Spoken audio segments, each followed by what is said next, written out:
Digital India వేగవంతం, గ్రామీణ ఆర్థిక వ్యవస్థ బలోపేతం, వ్యవసాయ మౌలిక రంగాల వృద్ధి కేంద్ర బడ్జెట్లో ముఖ్యాంశాలివే. గతంలో స్మార్ట్ భారతాన్ని ఆవిష్కరించిన నరేంద్ర మోదీ సర్కార్ పెద్ద నోట్ల రద్దుతో ఛిద్రమైన గ్రామీణ ఆర్థిక వ్యవస్థను నిలబెట్టే దిశగా చర్యలు చేపట్టింది. బడ్జెట్లో మౌలిక సదుపాయాలు, వ్యవసాయ రంగానికి పెద్దపీట వేసింది. పేదరికాన్ని నిర్మూలించడమే తమ లక్ష్యమన్న ప్రభుత్వం కోటి మంది ప్రజల్ని పేదరికం నుంచి బయటకు తీసుకొస్తామని, ప్రజలందరికీ ఇంటి సౌకర్యం కల్పిస్తామని పేర్కొన్నది. మాల్యా ఉదంతం నేపథ్యంలో ఆర్థిక నేరగాళ్లకు ముకుతాడు వేయడానికి కొత్త చట్టం తీసుకొస్తామని నరేంద్ర మోదీ ప్రభుత్వం ఉద్ఘాటించింది. ఇక రాజకీయ వ్యవస్థలో సంస్కరణలు తీసుకురావడంపై దృష్టి సారించిన ప్రభుత్వం పార్టీలకిచ్చే నగదు విరాళాలపై ఆంక్షలు విధించింది. వేతన జీవులకు ఆదాయ పన్నులో కాస్త ఊరట కల్పించిన కేంద్రం ఏపీ రాజధాని రైతులపై కొద్దిగా వరాల జల్లు కురిపించింది.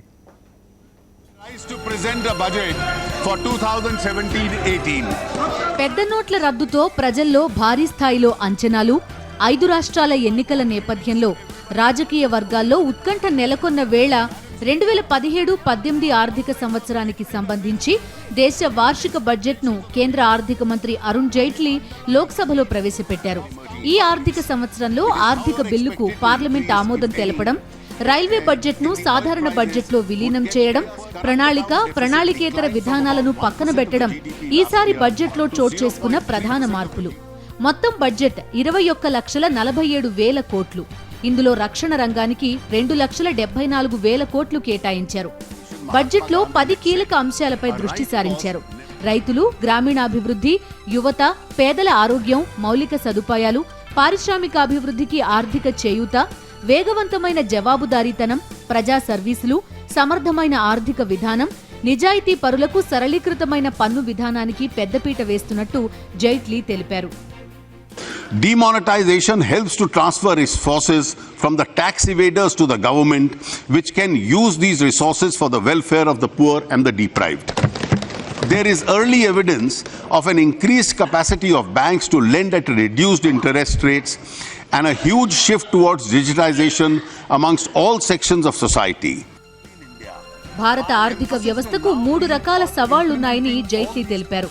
అమెరికా ఫెడరల్ బ్యాంక్ వడ్డీ రేట్లు పెంచడం, చమురు ధరల్లో అస్థిరత, దేశ ఆర్థిక వ్యవస్థను సురక్షితంగా ఉంచడం ప్రధాన అంశాలన్నారు. నోట్ల రద్దుతో బ్యాంకుల్లో నగదు నిల్వలు పెరిగాయని, ఫలితంగా మరికొందరికి రుణాలిచ్చే సౌకర్యం కలుగుతుందని, వడ్డీ రేట్లు తగ్గుతాయని జైట్లీ ఆశాభావం వ్యక్తం చేశారు. నోట్ల రద్దు ఫలితాలు కనిపిస్తున్నాయని, పన్ను ఎగవేతదారులు పట్టుబడుతున్నారని చెప్పారు. అత్యంత వేగంగా అభివృద్ధి చెందుతున్న ఆర్థిక వ్యవస్థలో మన దేశం కూడా ఒకటన్న ఆయన, తయారీ రంగంలో 6వ స్థానానికి చేరుకున్నామన్నారు. విదేశీ ప్రత్యక్ష పెట్టుబడులు భారీగా పెరిగాయన్న ఆయన, ఎఫ్డీఐలు 1,07,000 కోట్ల నుంచి 1,45,000 కోట్లకు, విదేశీ మారక నిల్వలు $361 బిలియన్ చేరిందన్నారు. విదేశీ పెట్టుబడులు పెంచడానికి ఎఫ్ఐపిబిని రద్దు చేస్తున్నట్టు చెప్పారు.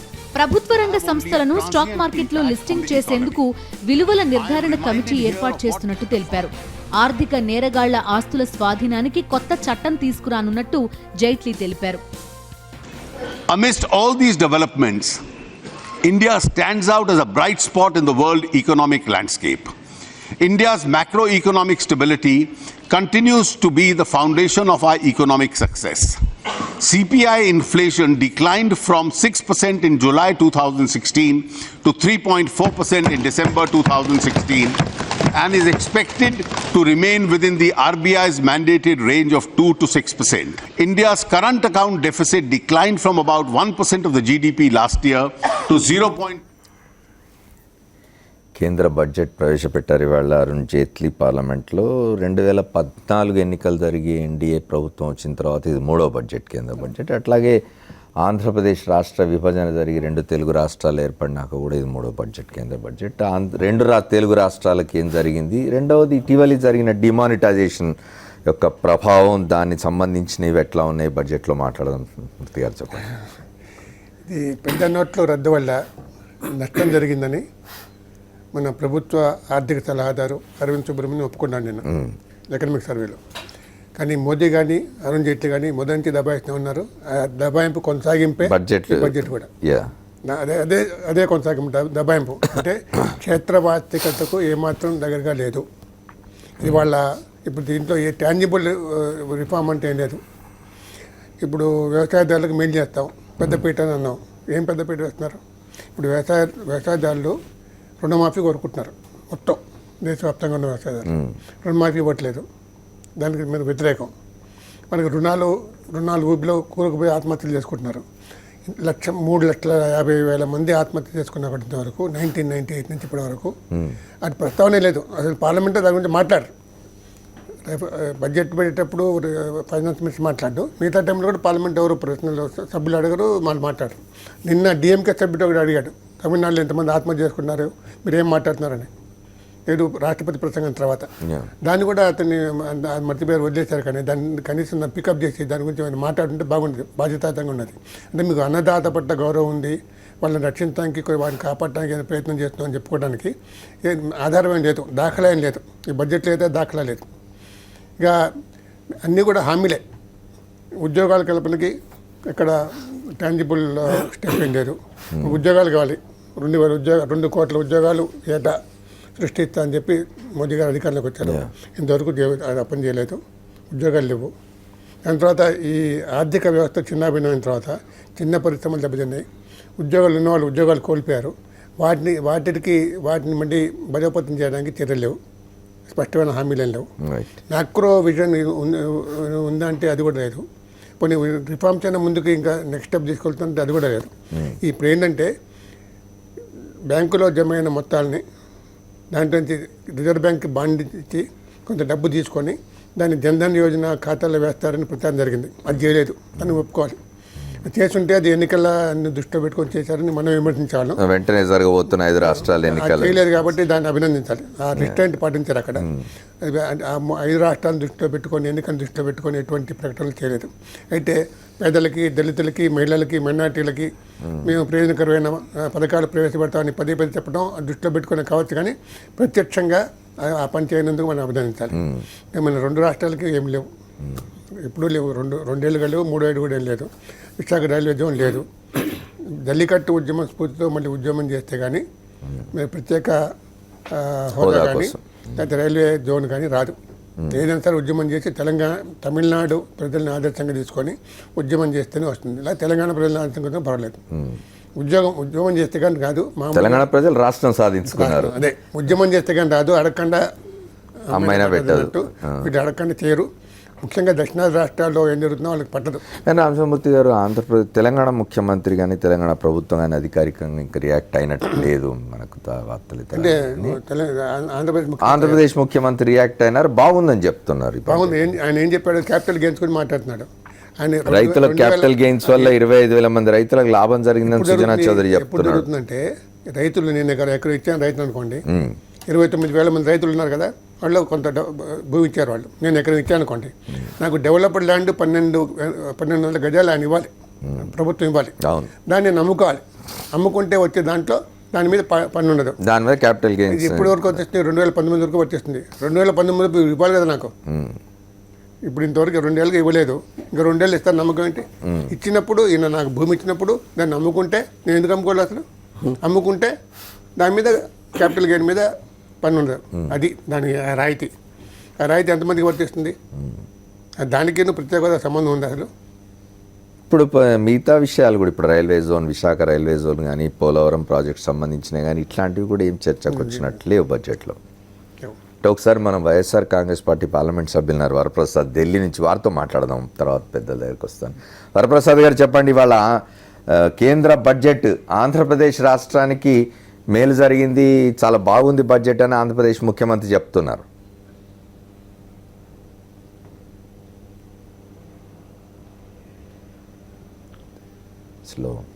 నమస్కారం అండి. నా దృష్టిలో ఆంధ్రప్రదేశ్ ప్రజలకి, ఆంధ్రప్రదేశ్కి అన్యాయం జరిగిందనే చెప్పొచ్చు. చెప్పండి. ఎందుకంటే మొదటి నుండి కూడా మేము కోరేది ఏమిటంటే ప్రత్యేక హోదా కొరకు మేము మొదటి నుంచి అడుగుతున్నాం. విభజన జరిగిన తర్వాత తప్పనిసరిగా ప్రత్యేక హోదా ఇస్తామని చెప్పి బీజేపీ, కాంగ్రెస్ చెప్పారు. అలాగే చంద్రబాబు నాయుడు గారు కూడా 15 సంవత్సరాలు ఇస్తామని కావాలని చెప్పి కోరారు. తర్వాత దాని గురించి ప్రస్తావనే లేదు. దానికంటే చివరికి ఒక చిన్నది వైజాగ్ రైల్వే జోన్ కూడా, సారీ అండి ఏదో రీసౌండ్ వస్తుంది, రీసౌండ్ వస్తుంది, మాట్లాడండి, we can hear you sir. Resound వస్తుంది. వరప్రసాద్ గారు, మేము మిమ్మల్ని వినగలుగుతున్నాం, చెప్పండి. సో చివరికి దుగరాజపట్నం అని చెప్పి తిరుపతి కాన్స్టిట్యున్సీలో ఉన్నదానికి కూడా ఏ ఒక్కటి కూడా ఆఖరికి ఆంధ్రప్రదేశ్ ప్రజలకు కానీ ఆంధ్రప్రదేశ్ అభివృద్ధికి కానీ ఉండే విధంగా ఈ బడ్జెట్లో ఏ ఒక్కటి కూడా లేదని చెప్పి నేను తెలియజేస్తున్నాను. అది చాలా అసంతృప్తికరంగా కూడా ఉంది. ఎందుకంటే మిగిలినవి చూసినా కూడా, ఉదాహరణకి నరేగా అయితే దానికి ఎలకేషన్ అయితే పెంచారు, కానీ అది ఏ విధంగా అమలు పరచాలా, పేదవాళ్ళ గ్రామంలో ఒక్కొక్కరు ఇంకా పనులు లేవని చెప్పి వాళ్ళంతా ఆశపడుతుంటే ఇంకా 365 రోజుల్లో 100 రోజులే వాళ్ళు మ్యాండేట్స్ ఇచ్చే విధంగా చేస్తున్నారు తప్ప మిగిలిన 265 రోజులు వాళ్ళు ఏం తింటారన్నది ప్రభుత్వం ఆలోచించట్లేదు. అలాగే ఎప్పుడు చూసినా జీడిపి పెరుగుదల అంటున్నారు తప్ప జీడిపి పెరుగుదల వల్ల ఏ విధంగా పేదవారికి కానీ గ్రామాలకు కానీ అభివృద్ధి చెందుతుందన్నది ఏ ఒక్కరు కూడా అది మాట్లాడడం లేదు. తర్వాత ఈ ప్రభుత్వం వచ్చిన రోజు నుంచి కూడా ఇన్ఫ్రాస్ట్రక్చర్ పెరుగుదల అంటున్నారు. అది తప్పనిసరిగా పరిశ్రమలు అవసరమే, రోడ్లు అవసరమే, కానీ ఆ ఇన్ఫ్రాస్ట్రక్చర్ పెరుగుదల వల్ల గ్రామాలకు కానీ రైతులకు కానీ యువకులకు కానీ ఏ విధంగా ఉపయోగపడుతుందన్నది ఈ బడ్జెట్లో ఒక్క ముక్క కూడా పెట్టలేదు. తర్వాత యువకులకు ఏ విధంగా ఒక ఉద్యోగాలు వస్తాయి అన్నది కూడా ఏ విధంగా మెన్షన్ చేయలేదు. కనుక ఏ రంగంలో ఉన్నవారికి కూడా, ముఖ్యంగా బడుగు బలహీన వర్గాలకి, పేదవాళ్ళకి కానీ గ్రామాలకు కానీ రైతులకు కానీ చేనేతలకు కానీ ఏ విధమైన లాభకరంగా ఉండేటట్టుగా నాకు బడ్జెట్ లేదు. కనుక నాకు మన ఆంధ్ర పేద ప్రజలకు కానీ లేదా రైతులకు కానీ ఇది చాలా అసంతృప్తికరంగా ఉందని చెప్పి నేను భావిస్తున్నాను. కానీ వరప్రసాద్ గారు, క్యాపిటల్ గెయిన్స్ పన్ను రద్దు చరిత్రాత్మకం అంటున్నారు సుజనా చౌదరి గారు. హౌసింగ్ అన్నిటికీ ఇచ్చేస్తున్నాం అంటున్నారు.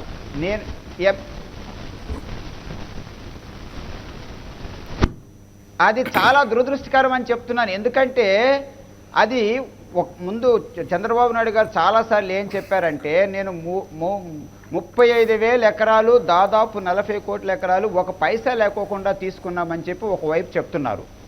ఈ రోజు వరకు మనం చూస్తే రాజధానిలో ఏ విధమైన అభివృద్ధి లేదు. ఏదో తాత్కాలికంగా సెక్రటేరియట్ పెట్టి చేస్తున్నారు.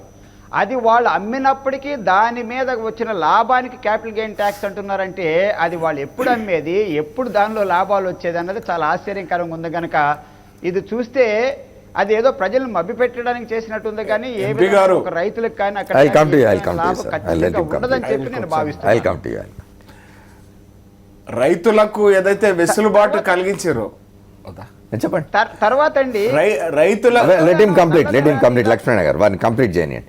చెప్పండి వరప్రసాద్ గారు, చెప్పండి. తర్వాత అండి నల్లధనం అని చెప్పి ఈ నోటు రద్దులు 2 లింకు పెడుతున్నారు. అది చాలా దురదృష్టకరం. ఎందుకంటే అది ఏదో డిమానిటైజేషన్ వేరే ఉద్దేశంతో ఈ పెద్ద నోట్లన్నీ రద్దు చేసి ఈ విధంగా నల్లధనం అంటున్నారు. నల్లధనం ఎక్కడుందో, ఏ కంపెనీల దగ్గర ఉందో అది ఏమీ చేయలేదు. ఒక రాజకీయవేత్తల దగ్గర ఉన్నది ఏ విధంగా తీసుకోవాలో చెప్పలేదు, లేదా పారిశ్రామికవేత్తల దగ్గర ఉన్నది ఏ విధంగా తీసుకోవాలని చెప్పలేదు, లేదా దుర్వినియోగం చేసే అధికారుల దగ్గర నుంచి బ్లాక్ మనీ నల్లధనం ఎలా తీసుకోవాలని చెప్పకోకుండా ఈ విధంగా పేద ప్రజల్ని, చిన్న పారిశ్రామికవేత్తల్ని ఈ విధంగా బాధ పెట్టడం తప్ప డిమానిటైజేషన్ వల్ల ఏం వస్తుందని చెప్పి నేను అడుగుతున్నాను. ఎందుకంటే 15 లక్షల కోట్లు అని చెప్పారు, 15 లక్షల కోట్లు వచ్చేసింది తిరిగి. సో చివరకు చూస్తే నల్లధనం అన్నది ఏమాత్రం కూడా ప్రభుత్వం కనిపెట్టలేదని మనందరూ తెలిసిపోయింది. దానికి పైగా దాదాపు 80-90 రోజుల వరకు కూడా పేద ప్రజలను ఎన్నో విధాలుగా బాధపెట్టి, ఈ చిన్న పరిశ్రమల వాళ్ళందరినీ కూడా బాధపెట్టి, చివరికి కూలీలు కూడా సరిగా కూలీ దొరక్క చాలామంది బాధపడుతున్నారు. తర్వాత నిరుద్యోగం కూడా చాలా ఎక్కువ పెరిగిపోయింది. ఒకసారి మన రాష్ట్రపతి గారు ఏం చెప్పారంటే, గత 7 సంవత్సరాల్లో లేనంత నిరుద్యోగ సమస్య ఇప్పుడు పెరిగిపోతుందని చెప్పి ఇటీవల వాళ్ళు చెప్పారు. కనుక ఏ విధంగా చూసినా కూడా పేద ప్రజలకు అంత అనుకూలంగా లేదు, రైతులకు అనుకూలంగా లేదు, యువకులకు అనుకూలంగా లేదు. ఎంతసేపు చూసినా జీడిపి ఇన్ఫ్రాస్ట్రక్చర్ అని చెప్తున్నారు తప్ప అది ఏ విధంగా పేద ప్రజలకు ఉపయోగపడుతుందన్నది ఇందులో ఏం చెప్పలేదు. కనుక నా వరకు మాత్రం మన ఆంధ్రప్రదేశ్ ప్రజలకు, యువకులకు, పేదవాళ్ళకి అన్యాయం జరిగిందనే నేను చెప్తాను. రైట్ సార్, మనం మిగతా పెద్దలతో మాట్లాడదాం. పిఎస్ఎం రావు గారితో మాట్లాడదాం. ఇప్పుడు రైల్వే బడ్జెట్, జనరల్ బడ్జెట్ సపరేట్గా ఉండేవి, వాటిని క్లబ్ చేయడం వల్ల ఏమన్నా ఇది ఉందా? డిఫరెన్స్ ఏమైనా ఉందా ఈ ధోరణి తెలుసుకోవాలంటే ముందుగా సార్? ఓ 4 అంశాలు, ఇటీవల అంశాలు ఈ బడ్జెట్ రూపకల్పనని ప్రభావితం చేసినట్టు స్పష్టంగా కనిపిస్తుంది మనకు. చెప్పండి. ఒకటి మీరు అన్నట్టు రైల్వే బడ్జెట్ను రద్దు చేయడం, 2 ప్లానింగ్ కమిషన్ రద్దు, 3 పన్నుల విధానం రద్దు చేసి ఇంకో కొత్త ప్రతిపాదన గూడ్స్ అండ్ సర్వీసెస్ ట్యాక్స్ రావడం, ఇదో రద్దు. 4వ రద్దు పెద్ద నోట్ల రద్దు. 4 రద్దులు మ్యాన్ మేడ్ డిస్ట్రక్షన్ ఇది. ఆ మ్యాన్ మేడ్ డిస్ట్రక్షన్ వల్ల ఏమైందంటే వర్షాలు రాకనో, మరొకటి లేకనో, లేకపోతే పరిశ్రమలు మందగించడమో, సర్వీస్ సెక్టరో కాకుండా దీనివల్ల జీడిపి పడిపోయింది. వాళ్ళ కన్జర్వేటివ్ ఎస్టిమేట్ ప్రకారం 0.25% to 0.5% అని చెప్తున్నారు. ఇది అమితంగా అది ఎంత అంతకన్నా ఎక్కువ ఉంది తక్కువ ఉంది అనడానికి మన దగ్గర ఏం ఆధారాలే లేవు. ఈ రకంగా వీళ్ళు రైల్వేను దీంట్లో మెర్జ్ చేయడం వల్ల రైల్వే చాలా ప్రధానమైనటువంటి సెక్టర్. మీరైతే అసలు రైల్వేలో వచ్చిన తొలి నాళ్ళు 1924 ఆ చరిత్రలోకి వెళ్తే కనుక మొత్తం రెవెన్యూ, జనరల్ రెవెన్యూతో పోలిస్తే రైల్వే రెవెన్యూ 105%. అంటే ఈ రెవెన్యూ కంటే అది పెద్దది. ఓకే. ఇప్పుడు అది తగ్గిస్తూ వచ్చి 10%గా ఉన్నది. అయినప్పటికీ కూడా అది ప్రధానమైనటువంటిది. దాంట్లో పనిచేస్తున్నటువంటి వాళ్ళు 13 లక్షల మంది పనిచేస్తున్నారు. అసలు 16.5 లక్షలు ఉండేవాళ్ళు రీఫార్మ్స్ కంటే ముందు. ఈ రీఫార్మ్స్ తర్వాత లాలూ ప్రసాద్ వగైరాలు మేమంతా ఏదో దాని ఎఫిషియన్సీని ఇంప్రూవ్ చేద్దామని చెప్తూ ప్రజలు రైల్లో ప్రయాణించడం తగ్గించారా? ప్రజలు రైల్లో 2.5 కోట్ల ప్రజలు రైల్లో ప్రయాణం చేస్తున్నారు. ఆ రైలు ఒక చీప్. తర్వాత 100 కోట్ల టన్నుల ఫ్రైట్, అంటే దాని ప్రాధాన్యత అంతా ఉన్నది. దాన్ని తీసుకొచ్చి దీంట్లో కలిపేయడం వల్ల ఏమవుతుందంటే ఇప్పుడు మాకు పలానా లైన్లో నాకు రైలు రాలేదు పలానా అని మీరు అంటున్నారు. అది వచ్చిందో రాలేదో మీకు తెలవడానికి ఆ పార్లమెంట్లో కనుక చర్చ జరిగినట్టయితే, పార్లమెంట్లో దుర్మార్గం జరిగిన మాట వాస్తవమే. గతంలో ఒక మంత్రి గారు ఈ కాన్స్టిట్యూషనల్ ఆబ్లిగేషన్స్ని మర్చిపోయి దాన్ని తీసుకున్న ఒక స్వేరింగ్లో ఏమంటారంటే, నాకు ఏ రకమైనటువంటి పక్షపాతం లేకుండా, ఒక ప్రాంత భేదం లేకుండా అంటారు. అయితే మా అత్తారు ఊరికి నేను ఒక రైలు వేసుకుంటానన్న రోజులు ఉన్నాయి మనకు. అయితే అది ఎందుకు వేస్తున్నారో అని అడగడానికి వీలు ఆ పార్లమెంట్లో చర్చ జరిగితే మన ద్వారా సాధ్యమయ్యేది. ఇప్పుడు పార్లమెంట్ స్క్రూటినీ లేదంటే ఇంప్లాయిడ్లీ పరోక్షంగా ప్రజల స్క్రూటినీ లేని విధంగా రైల్వే బడ్జెట్. ఇప్పుడు స్థూలంగా ఇప్పుడు బడ్జెట్ అంటేనే సామాన్యులకు అర్థమయ్యేది కాదు. దీంట్లో స్పష్టత అని మాట్లాడుతుంటే ఇప్పుడు ఆ స్పీచ్ని బట్టి ఇంకా అదో పెద్ద ఉద్గ్రంథం. ఆ స్పీచ్లో ఉన్న విషయాలు చూసినా మనకు ఆ ధోరణి అర్థమవుతుంది. ఏమన్నారంటే రైల్వే కాంపిటేటివ్నెస్ పెంచుతాం మేము.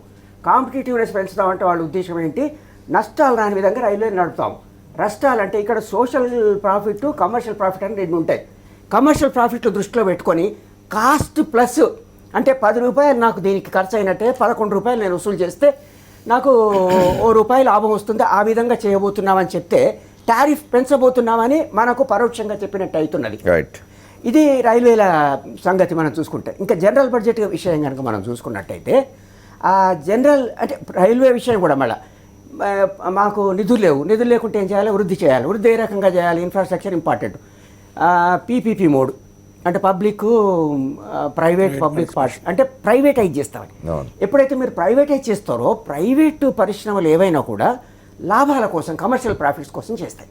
అంటే ఈ రకంగా లాభాలు మన ఒక లాభాలను మీకు చేకూర్చేటువంటి ఒక ఇన్స్ట్రుమెంట్గా మీరు తీసుకున్నప్పుడు ఆ రైల్వేల విధి విధానాలు మారిపోతున్నాయనేది మనకి ఇక్కడ చాలా స్పష్టంగా కనిపిస్తుంది. ఇక జనరల్ బడ్జెట్ విషయానికి వచ్చినట్టయితే ఈ సెక్టరల్ అలొకేషన్స్ ఏ రకంగా జరిగినాయి అనేది ఆ స్పీచ్లో మనకు స్పష్టంగా కనిపించవు. అది మనం విద్యారంగానికి ఎంత, ఆ కొటారి కమిషన్ చెప్పింది ఎంత, ఈరోజు వీళ్ళు అలాట్ చేసింది ఎంత మనకి లేదు. తర్వాత మన హెల్త్ సెక్టర్కి మనకి ఎంత చేస్తున్నారు. అది కాకుండా వీళ్ళు ఫిజికల్ డెఫిసిట్ తగ్గించాలనేది, అంటే ఉదారవాద నేపథ్యంలో ప్రభుత్వ వ్యయాన్ని తగ్గించాలనేది. ఆ తగ్గించడంలో ఇప్పుడు రైల్వే బడ్జెట్ సైజ్ ఎంత అండి? 21.4 లక్షల కోట్లు.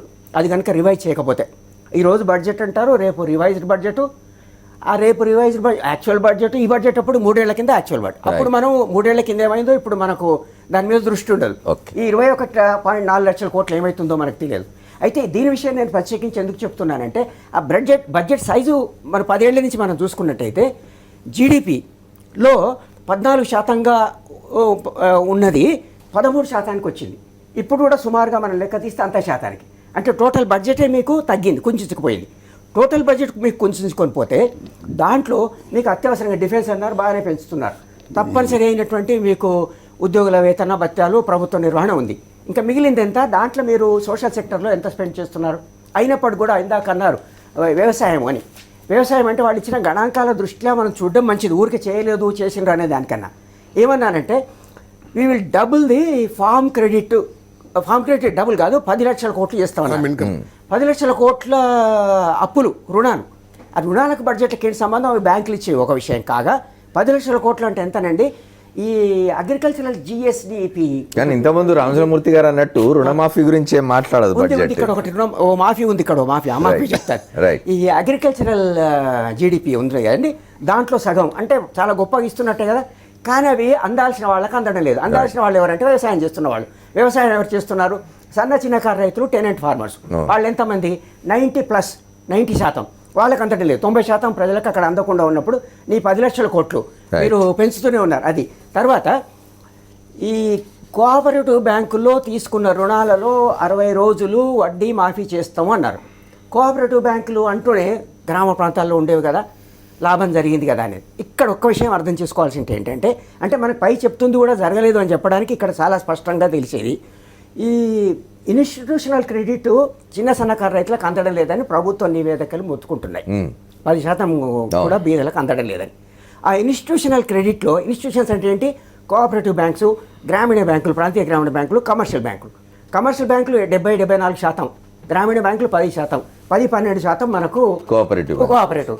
ఆ 10-12% ఇచ్చే వాళ్ళ దానికే నువ్వు పరిమితం చేసి అక్కడ ఒక 60 రోజుల్లో ఒక సంబంధించినటువంటి వడ్డీని నేను మాఫ్ చేస్తా.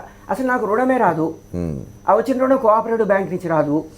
దాంట్లో నేను ఇది అంటే ఈ రకంగా మళ్ళీ వస్తాను. ఒక షార్ట్ బ్రేక్ తీసుకొని వద్దాం మిగతా పెద్దలతో మాట్లాడు.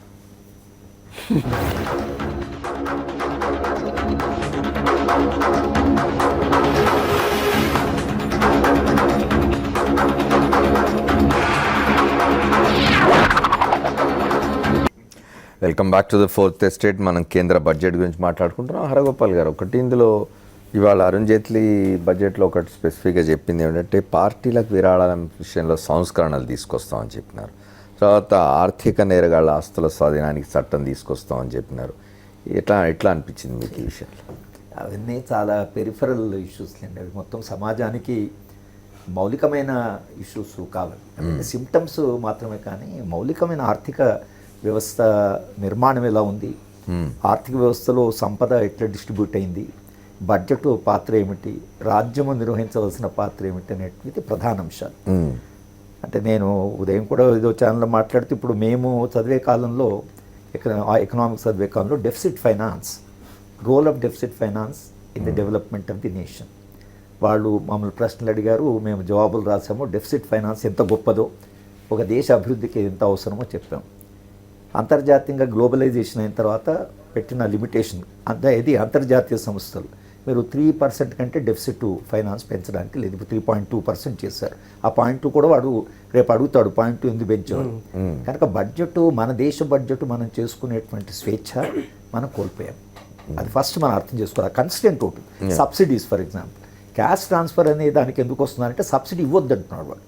వ్యవసాయానికి సబ్సిడీ ఇవ్వడం ఏదైతుందో అంతర్జాతీయంగా మీరు WTOలో జాయిన్ అయిన తర్వాత మీకు ఆ ఫ్రీడమ్ లేదు. వ్యవసాయ రంగం అని మనం ఎంత మాట్లాడుకున్నా, వారు ఎంత చెప్పినా వ్యవసాయ రంగానికి అది చేసామని చేసి ఏం చేసినా మీరు ఒక లిమిట్ దాటితే అక్కడ యువర్ అకౌంటబుల్, అక్కడ ఎక్స్ప్లెయిన్ చేయాలి. రెండవది ఏమిటంటే, మేము MA నేను ఫైనాన్షియల్ అడ్మినిస్ట్రేషన్ చెప్పేవాడిని. మా ఇంపార్టెంట్ నేను ఫైనాన్షియల్ అడ్మినిస్ట్రేషన్ చెప్పంటే budget as an instrument of social change. Budget అనేది కేవలం లెక్కలు గణాంకాలు కాదు. బడ్జెట్కు ఒక ఫిలాసఫీ ఉంటుంది.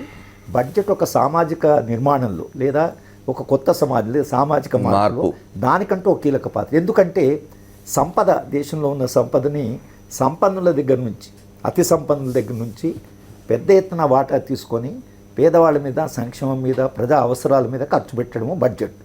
ఇది మనం అనుకుంటున్నది. భారత రాజ్యాంగం ఎలాంటి సమాజాన్ని ప్రామిస్ చేసింది? ఆర్టికల్ 38, 39 ఏం రాసుకున్నాం? ఎటువంటి సమాజ నిర్మాణం చేస్తాం అనుకున్నాం? ఆర్థిక అసమానత తగ్గించే సమాజం అని ఇక్కడికి వచ్చాం. ఆక్స్ఫామ్ స్టడీ ప్రకారం 58% దేశ స్థూల ఆదాయం ఏదైతుందో GDP అది 1% దగ్గర ఉంది. 1% దగ్గర 58% ఆదాయం ఉన్నప్పుడు దాన్ని ముట్టకుండా మీ బడ్జెట్ ఎట్లా పెరుగుతుంది? వాళ్ళు ఆ 58% వాళ్ళ మూడు ఎట్లా ఉందంటే మీరు ఆ ట్యాక్స్ తీసేయండి, ఈ ట్యాక్స్ తీసేయండి, మాకు 58% 60% చేసుకుంటామనే మూడులో వాడున్నాడు. అన్న తర్వాత మీకు మొత్తం బడ్జెట్లో జాతి స్థూల ఆదాయంలో 18%. ఎక్కడ ప్రపంచంలో ఇంత ట్యాక్స్లో ఉన్న ట్యాక్స్ దేశం ఏ దేశం కూడా లేదు. అమెరికా 35-40% తీసుకుంటుంది, స్కాండినేవియన్ దేశాలు 60%, కెనడా లాంటి దేశాలు 55-60%. మన దేశంలో ఇంత పేదరికము, ఇంత అసమానత దేశంలో నీకు ట్యాక్స్ వేయడం అంటే ట్యాక్స్ వాడిని ముట్టుకోవాలంటే భయం. వాడు ఇప్పుడు ట్యాక్స్ ఫ్రీ సొసైటీ అడుగుతున్నాడు. ఇప్పుడు వీళ్ళకి వచ్చే ఆదాయం అంతా పబ్లిక్ సెక్టర్ అంటే ఇంకా అమ్ముకోవడము, లేకపోతే సహజ వనరులు అమ్ముకోవడము, మైనింగ్ ద్వారా మినరల్స్ అమ్ముకోవడం తప్పించి నిజంగా సంపద ఉన్నటువంటి వాళ్ళ దగ్గర ఈ దేశంలో ఉండేటువంటి వల్గర్ వెల్త్, పెళ్ళిళ్ళు చేస్తే 100 కోట్లు 500 కోట్లు 300 కోట్లు ఖర్చు పెడుతున్నారు. ఈ దేశంలో ఉండే సంపన్నులకు అర్థం కాని విషయం ఏంటంటే, ఇవాళ ఉదయం ఎవరో మాట్లాడుతూ ఒక బ్యాంకర్ అన్నాడు, ఆ పల్లకి మోసేవాడు ఉంటాడు, పల్లకిలో కూర్చునేవాడు ఉంటాడు. అంటే ఇక్కడ జరగడం ఏంటంటే, పల్లకిలో కూర్చున్న వాడికేమో వాడికి ఒబిసిటీ అయిపోయింది, వాడికి తిండి పెట్టి రాజ్యం ప్రతి చోట నాయన తినని. పల్లకి మోసేవాడికి వాడికి తిండే లేదు. వాడు పల్లకిని మోయడం పరిగెత్తంటే ఆర్థిక వ్యవస్థ ఎప్పుడు పరిగెత్తుందంటే ప్రొడక్టివిటీ, లేబర్ ప్రొడక్టివిటీ పెరిగితే ఇంత అశేషమైన జనం వాళ్ళ ప్రొడక్టివిటీ, వాళ్ళ హెల్త్, దాని గురించి మనం పట్టించుకోకుండా ఈరోజు హెల్త్ సెక్టార్కు మనం ఏమి ఇచ్చాం. ఇవన్నీ మీరు దృష్టిలో పెట్టుకుంటే నేనేమన్నానంటే, పల్లకి మోసేవాడు బలహీనుడైన కొద్దీ పల్లకి నడవడం ముందుకు పోవడమే కాదు, వాడు ఎప్పుడో పల్లకిని పడేస్తాడు. ఇంకా వాడిని మీరు ఎక్కువ ఇచ్చేస్తే వాడు పల్లకిలో కూర్చున్న వాడిని తంతాడు. అది ఇన్ఎవిటబుల్ లా ఆఫ్ డెవలప్మెంట్. అందుకనే చాలా దేశాలు ఇప్పుడు స్కాండినేవియన్ లాంటి దేశాలు 65% తీసుకుంటున్నారు. మీరు నిజంగా జీడిపిలో ఈ దేశంలో 30% తీసుకున్నా కేంద్ర బడ్జెట్ ఎంత ఉండాలి? 20 లక్షల కోట్లు కాదు కదా. మీరు 30% తీసుకున్నా 40 లక్షల కోట్లు ఉండాలి. మీరు ఈ 40 లక్షల కోట్లు తీసుకోవడానికి ఎవడన్నా సాహసం చేస్తున్నారా? సంపన్నులకి నాయన మీ ఆస్తుల్లోంచి, మీ సంపదలోంచి మీరు తిండి బాగానే తినండి, మీరు మంచి ఇళ్లలో ఉండండి, మంచి కార్లే కొనండి, కానీ సంపదలో ఒక భాగాన్ని రాజ్యానికి ఇవ్వకపోతే నేను ఇప్పుడు సమాజాన్ని గవర్న్ చేయడం చాలా కష్టమైనటువంటి సమస్య. అది సంపన్నులకు చెప్పడానికి సిద్ధంగా లేదు. ఎందుకంటే అధికారము సంపన్నుల చేతిలో ఉంది, అధికారం మల్టీనేషనల్ చేతిలో ఉంది. ఈరోజు ఏ రాజ్యం కూడా, అది బీజేపీ కావచ్చు, అది కాంగ్రెస్ కావచ్చు, మీరు అరుణ్ జైట్లీ బడ్జెట్ ప్రజెంట్ చేసిన ఆయన ఇంగ్లీషు, ఆయన స్టైలు, ఆయన ఫాము, చిదంబరంకి నీకేం తేడా లేదు. ఆ బడ్జెట్ ప్రజెంట్ చేసేవాడు సోఫిస్టికేషన్ ఎట్లా ఉంటుందంటే, ఇక ఇంగ్లీష్లో మాట్లాడి చప్పట్లు కొట్టేసి, చిదంబరం కూడా అదే మాట్లాడు, చిదంబరం కూడా బ్రహ్మాండంగా ఇంగ్లీష్ మాట్లాడి ఫైనాన్స్ మినిస్టర్ని ఎట్లా పెట్టుకున్నారు, అది చదువుతుంటేనే ఏదో కొత్త విశ్వాసాన్ని కలిగి, దాంట్లో ఏముందో తెలియకున్నా కూడా వాళ్ళు ప్రజెంటేషన్ బ్రహ్మాండం. ఆక్స్ఫర్డ్ యూనివర్సిటీ ఇదంతా ఫామేనండి. నేనడం ఏంటంటే, మన దేశంలో 1,25,00,00,000 కోట్ల జీడిపి, ఏది వైట్ మనీ, 125 లక్షల కోట్ల బడ్జెట్లో మీరు 21 లక్షల కోట్లని తీసుకుంటున్నారు. ఫస్ట్ క్వశ్చన్, మీరు 21 లక్షల కోట్లు తీసుకున్న తర్వాత ఆరోగ్యం కానీ, విద్య కానీ, ట్రాన్స్పోర్ట్ కానీ, ఎంప్లాయ్మెంట్ కానీ మీరు ఎట్లా జనరేట్ చేస్తారు? రైట్. ఈ మౌలిక ప్రశ్నలు అడగకుండా. రెండవది ఏంటంటే, ఈ బడ్జెట్ ఈ సమాజాన్ని ఎక్కడికి తీసుకుపోతుంది? వారు అన్నారు గ్రోత్ రేట్ అని. గ్రోత్ రేట్ వచ్చింది 7.5, 7.6, 6.5, ఒకటి 0.5 పాయింట్ తక్కువ. ఇది మీనింగ్లెస్. It's just meaningless. మీరు 7.5% రేట్ ఆఫ్ గ్రోత్ అవుతున్నారా, 7 పాయింటా? ఇప్పుడు వాడు ఒకడేమో 1% తగ్గుతున్నాడు, వాడేమో 0.5% పెరుగుతున్నాడు. ఇది అసలు అబ్సల్యూట్లీ మీనింగ్లెస్. మీకు గ్రోత్ రేట్ పెరిగితే 7.5% రేట్నే ఎంప్లాయ్మెంట్ ఎంత పెరగాలి? 2.5% రేట్ ఆఫ్ గ్రోత్ ఉన్నప్పుడు మాలాంటి వాళ్ళకి, నాకు 23 సంవత్సరాలు పర్మనెంట్ జాబ్ స్పాన్సర్లు, ఇవాళ 7.5% కాంట్రాక్ట్ లెక్చరర్స్ ఉన్నారు. మీ గ్రోత్ ఎక్కడ రిఫ్లెక్ట్ అవుతున్నదా మీ ఎంప్లాయ్మెంట్లో? అంటే మీరు ప్రజల సంక్షేమంలా, కోట్లాది మంది ప్రజల జీవనం మారకుండా, వాళ్ళకు కూడా గౌరవప్రదమైన జీవనం ఇవ్వకుండా, అసమానతలు తగ్గకుండా, మీరు ఆర్టికల్ 38, 39 ఏం రాసుకున్నారు? అసమానత తగ్గించేటువంటి సమాజ నిర్మాణం చేస్తున్న భారత రాజ్యాంగం రాసుకున్నారు కదా. ఇక్కడికి ఎక్కడొచ్చాం? ఆక్స్ఫామ్ స్టడీ ప్రకారం 1% దగ్గర 58% ఉందంటున్నాడు కదా. 1% 58% ఉంటే 60 కోట్ల మంది గ్రామీణ ప్రజల దగ్గర 11%. అంటే మీరు 11 రూపాయలు 60 కోట్ల మందికి ఇచ్చి 1% వాళ్ళకి మీరు 58% ఇచ్చి బడ్జెట్ చేస్తున్నాము, ఈ బడ్జెట్ గ్యారంటీ చేస్తున్నామంటే మౌలికమైన ఆర్థిక వ్యవస్థలో ఆదాయాలు అంటే ఉన్నవాడి దగ్గర నుంచి పేదవాడి మీద ఖర్చు పెట్టకుండా రాజ్యము తన బాధ్యతను విస్మరించినప్పుడు ఈ రాజ్యం ఎవరి కొరకు ఉంది, ఈ రాజ్యం చేస్తున్న పని ఏమిటనే మౌలిక ప్రశ్న సాధారణమైన ప్రజల దగ్గర నుంచి వస్తుంది. ఇది రాను జరగబోయేది ఇదే. కానీ బడ్జెట్ను చూసి మనం కేవలం బడ్జెట్ అంకెల గార్డే కాకుండా బడ్జెట్ ప్రొఫెసర్ గారు చెప్పినట్టుగా బడ్జెట్ డైరెక్షన్ Right. ఎలాంటి సమాజం కావాలనుకుంటున్నాం అనే చర్చ Right. లేకుండా బడ్జెట్ మీద చర్చ నా దృష్టిలో అది కేవలం సిమ్టమ్ పట్టడమే కానీ బేసిక్ స్ట్రక్చర్ గురించి చర్చ జరగకపోతే అది సమాజానికి మంచిది కాదు, ప్రజలకు మంచిది. Right sir. లక్ష్మీనారాయణ గారు. ప్రొఫెసర్ గారు చెప్పినట్టుగా వాస్తవంగా ఆర్థిక పరమైనటువంటి వ్యత్యాసాలు ఈ దేశంలో ఎక్కువ ఉన్నాయి. 33 కోట్ల మందికి రాత్రిపూట భోజనం చేయనటువంటి పరిస్థితి ఇవాళకి కూడా ఉంది. మనం ఏటికాయేడు బడ్జెట్లు ఆ వ్యత్యాసాన్ని తగ్గించగలుగుతూ ఉండాలి కదా. దానిలో భాగంగానే డిమానిటైజేషన్. వారు అన్నారు ట్యాక్స్ మిగతా వాళ్ళు ట్యాక్స్ ఇన్కమ్ డిస్క్లోజ్ చేయకుండా, ట్యాక్స్ పే చేయకుండా ఆర్థిక వ్యత్యాసాలు అనేటువంటి రూపుమాపడం అనేటువంటి సాధ్యం కాదు. డబ్బున్నోడి మీ సంపద ఉన్నోడి దగ్గర సంపద జమ అవుతుంది, పల్లకి మోసేవాడు అట్లే ఉంటాడు. దానికోసమే దృఢమైన నిర్ణయం నరేంద్ర మోడీ గారితోనే సాధ్యమైంది డిమానిటైజేషన్ అనేటువంటిది. అదే రకంగా సబ్సిడీల విషయంలో ప్రొఫెసర్ హరగోపాల్ గారు చెప్పడం జరిగింది. సబ్సిడీల విషయంలో నిష్కర్షగా ఈ దేశంలో సబ్సిడీల విషయంలో రాజీ పడేది లేదని చెప్పి ప్రపంచ దేశాల్లో స్పష్టంగా చెప్పడం జరిగింది నరేంద్ర మోడీ గారు. ఆ విషయాన్ని నేను స్పష్టంగా చెప్తాను. అదే రకంగా పెద్దలు రావు గారు ఏదైతే రైల్వే బడ్జెట్ విషయంలో మా ఇంటికి వేసుకుంటారు, దానికోసం చర్చించాలా పార్లమెంట్లో, ఆ రకమైనటువంటి పరిస్థితులు ఏమి లేవు. చాలా స్పష్టంగా ఇవాళ రైలు ఒక ఎంపీ కోసమో, ఒక ఎమ్మెల్యే కోసమో, ఒక విఐపి కోసమో రైలు 5 నిమిషాలు ఆగితే సోషల్ మీడియాలో ఈ దేశం అంతా మారుమవుతుంది. ఆయన తల వంచుకొని జవాబు చెప్పాల్సినటువంటి పరిస్థితి వస్తుంది. రైలు ఇంటికి వేసుకునేటువంటిది అనేటువంటిది లేదు. 1924 ఆంగ్లేయుల కాలంలో రైల్వే బడ్జెట్ సపరేట్గా పెట్టారు. మన దేశం స్వతంత్రం వచ్చింది. స్వతంత్రం వచ్చిన తర్వాత ఇవాళ మనకు అనుగుణంగా ఇవాళ నిర్ణయాలు తీసుకునేటువంటి హక్కు ఉంది. దాంట్లో భాగంగా ఇవాళ ఆ నిర్ణయం తీసుకున్నారు. ప్రభుత్వం నుంచి 55,000 కోట్లు రెగ్యులర్ బడ్జెట్ నుంచి రైల్వే శాఖకు కేటాయింపు జరిగింది. రైల్వే శాఖను అభివృద్ధి పరచాలా, రైల్వే భద్రతా ప్రమాణాలు పెంచాలనేటువంటి లక్ష్యంతోనే ఈ రకమైనటువంటి నిర్ణయం తీసుకున్నారు. ఇవాళ 5,000 స్టేషన్లకు సీనియర్ సిటిజన్స్ ఇబ్బంది పడకుండా ఉండేందుకు లిఫ్ట్ సౌకర్యం కల్పించడం కానీ, 25 స్టేషన్ల విషయంలో అప్గ్రేడ్ మోడర్నైజేషన్ చేసే విషయాలు కానీ, 2019 వరకు ఏదైతే బయో టాయిలెట్స్ను ప్రతి ఒక్క కోచ్కు అందించేటువంటి విషయంలో కానీ, ఏవైతే 3,500 కిలోమీటర్ల రైల్వే ట్రాక్ వేయడం విషయంలో కానీ ఈ రకమైనటువంటి దాన్ని సాధ్యమవుతుంది 131,000 కోట్ల బడ్జెట్తో. పెద్దలు గౌరవనీయులు రామచంద్రమూర్తి గారు చెప్పడం జరిగింది. దాంట్లో భిన్నమైన అభిప్రాయం ఏం లేదు. రైతుల ఆత్మహత్యలు అనేటువంటి అందరికీ ఆవేదన కలిగించేటువంటి అంశం. ఈ ఆత్మహత్యల విషయంలో మరి ఆ ఆత్మహత్యలు పునరావృతం కాకుండా ఉండేందుకు ఒక దీర్ఘకాలికమైనటువంటి ప్రణాళికతోని కేంద్ర ప్రభుత్వం పోతా ఉంది. దాంట్లో భాగంగానే 10 లక్షల కోట్ల రూపాయలు రుణ వితరణ కోసం ఎన్నడూ లేనటువంటి భూరి మొత్తం ఇవాళ ఎక్కువ మొత్తం రైతులకు రుణ సౌకర్యం. ఎందుకంటే ప్రైవేట్ అప్పులకు పోకుండా ఉండకూడదు. ప్రైవేట్ అప్పుల వల్ల వడ్డీ పెరిగి రైతు ఆత్మహత్యలకు పాల్పడుతున్నటువంటి పరిస్థితి ఉందనేటువంటి విషయాన్ని. అదే రకంగా ఎరువుల ధరలు ఎప్పుడు కూడా గతంలో మనం ఏం చూడలేదు. ఎరువుల ధరలు తగ్గించినటువంటి పరిస్థితి ఈ ప్రభుత్వం ద్వారానే సాధ్యమైంది. మరొక విషయం ఏంటంటే ఇవాళ ఫసల్ బీమా యోజన కింద రైతు పంటకు సమగ్రమైనటువంటి బీమా పథకాన్ని ప్రవేశపెట్టడం జరిగింది. అంతేకాకుండా రైతు ఉత్పత్తిని పెంచడం కోసం భూసార పరీక్షలు అనేటువంటి వాటి ద్వారా 20% ఉత్పత్తి పెరిగేటువంటి అవకాశం రైతుకు ఆస్కారం ఏర్పడుతుంది. రైతుకు గిట్టుబాటు ధర రావడానికి కోసం ఇవాళ 585 అగ్రికల్చర్ మార్కెట్లను కనెక్టివిటీ చేసి ఎక్కడ రేట్ ఏది ఉంది, తన ఉత్పత్తికి తన పంటకు ధర ఎక్కడ ఎక్కువ ఉంటే అక్కడ అమ్ముకునేటువంటి వెసులుబాటు కల్పించి ఆ రకమైనటువంటి చర్యలు తీసుకుంటున్నటువంటి పరిస్థితి ఉంది.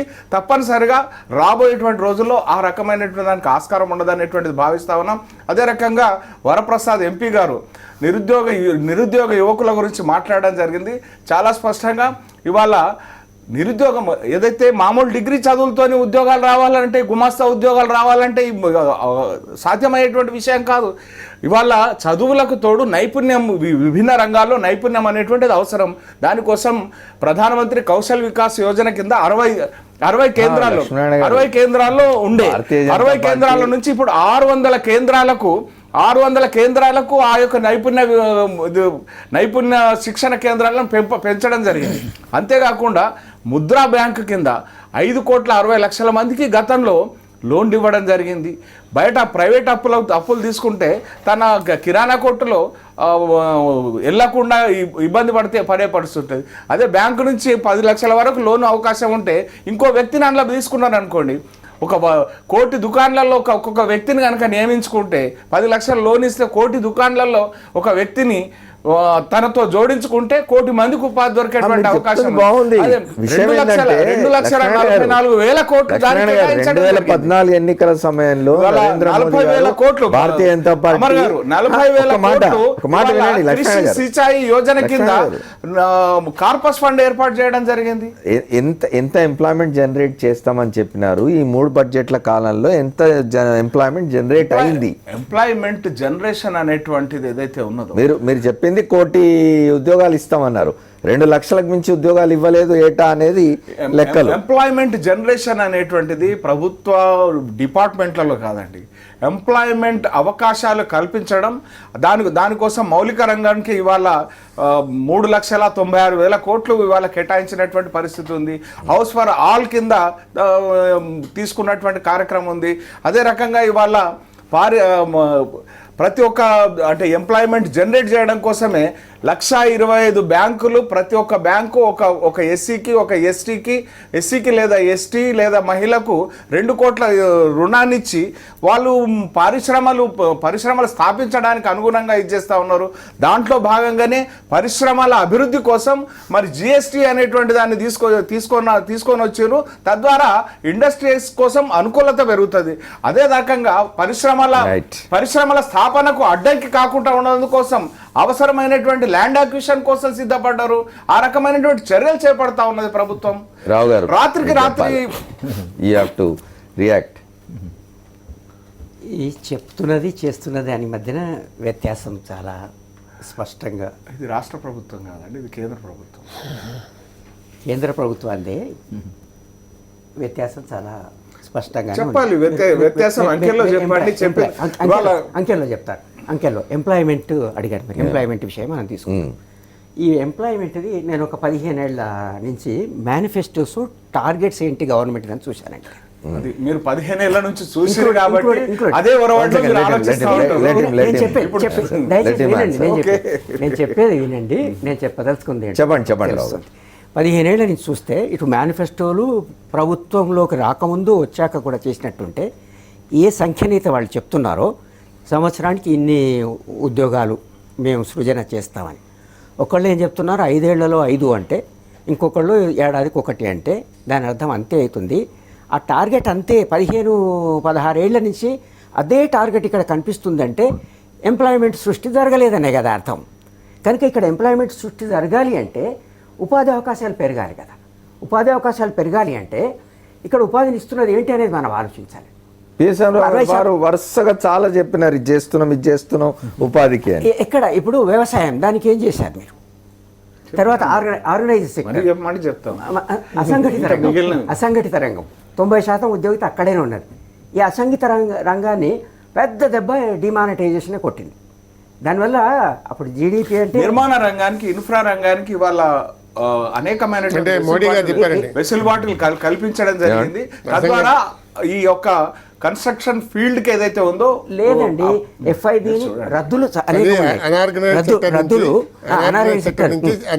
సెక్టర్ కి చాలా మంది తీసుకొస్తున్నామని చెప్పాడు మోదీ గారు. సంకల్పం అది. మరి ఉన్న అనార్గనైజ్ సెక్టర్ దెబ్బతీస్తున్నాం మనం. 53% మన క్యాష్ ట్రాన్సాక్షన్స్ ఇక్కడ జరిగితే ఒక్కసారితో దాంతో దెబ్బతీస్తే ఆ దెబ్బతీసిన కారణంగా ఆ సెక్టర్ మొత్తం కుప్పగూలిన పరిస్థితి ఏర్పడ్డది. అక్కడ ఉద్యోగిత ఉన్నదాన్ని రిపేర్ చేయడానికి మనకు కొంత టైం పడుతుంది. తర్వాత ఇండస్ట్రీస్ అని అంటున్నారు. ఇండస్ట్రీస్లో మీరు ఒక ఏదైతే నిర్మాణ రంగానికి సంబంధించిన కంపెనీస్కి సంబంధించి షేర్ వాల్యూలు కూడా పెరిగినాయి. మీరు షేర్ వాల్యూ అంటే వాళ్ళ కాన్ఫిడెన్స్ వస్తేనే కదండి. కాదండి, ఇప్పుడు ఈ ఎకానమీ దాని తోక ఏనుగును కల్పిస్తుందా లేకపోతే ఏనుగు తోకను కల్పిస్తుందా అనేది చూడాలి. నిన్న ట్రంప్ ఏదో చెప్తే షేర్ వాల్యూ ఒకసారి పడిపోయింది. ఇవాళ బడ్జెట్ చక్కగా ఉందని కార్పొరేట్ సెక్టర్ అనుకుంటే ఆ షేర్ వాల్యూ పైకి వచ్చేసింది. ఆ షేర్ వాల్యూ పెరగడం తగ్గడం 1-2 రోజుల్లో జరిగేటువంటి దానివల్ల ఈ రియల్ సెక్టర్ ఏదైతే ఉందో మళ్ళీ ఇంకొక షార్ట్ బ్రేక్ తీసుకొని వద్దాం.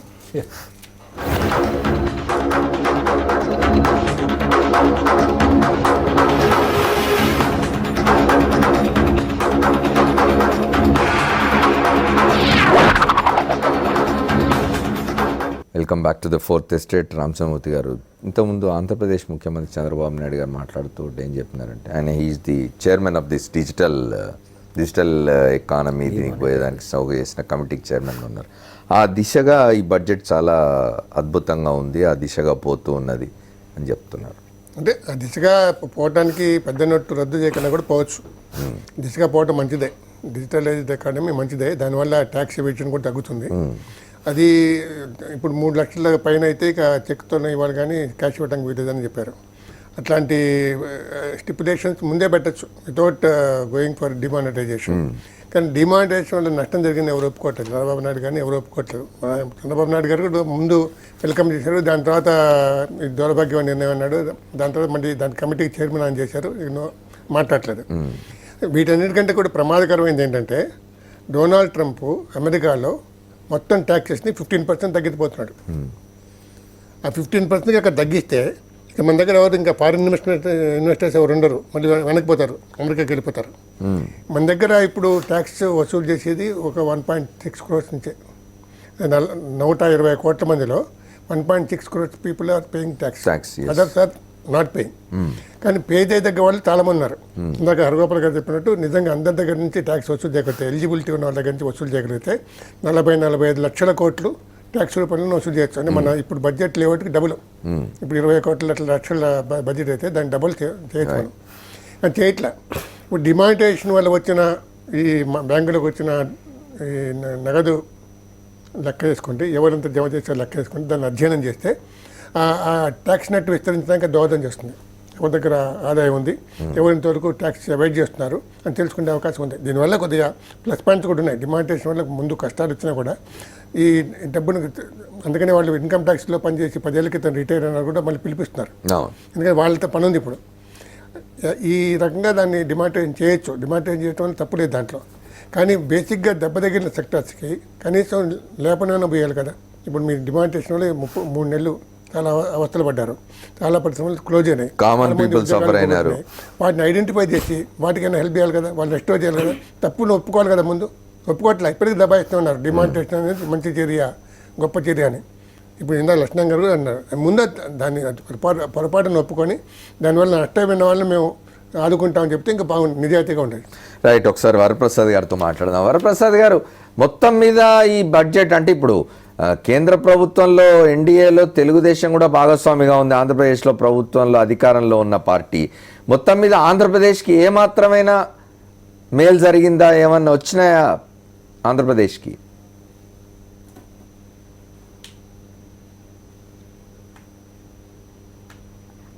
అంటే ఒక్కసారి ఆలోచిస్తే ఆంధ్రప్రదేశ్కి ఏమి రాలేదన్నది ప్రతి ఒక్కరూ తెలుసు. ప్రత్యేక హోదాను తీసి ఎలాగో మనకేం అవ్వలేదు, అలాగే పోలవరం గురించి మాట్లాడలేదు, వైజాగ్లో కానీ రైల్వే జోన్ గురించి ఏం మాట్లాడలేదు.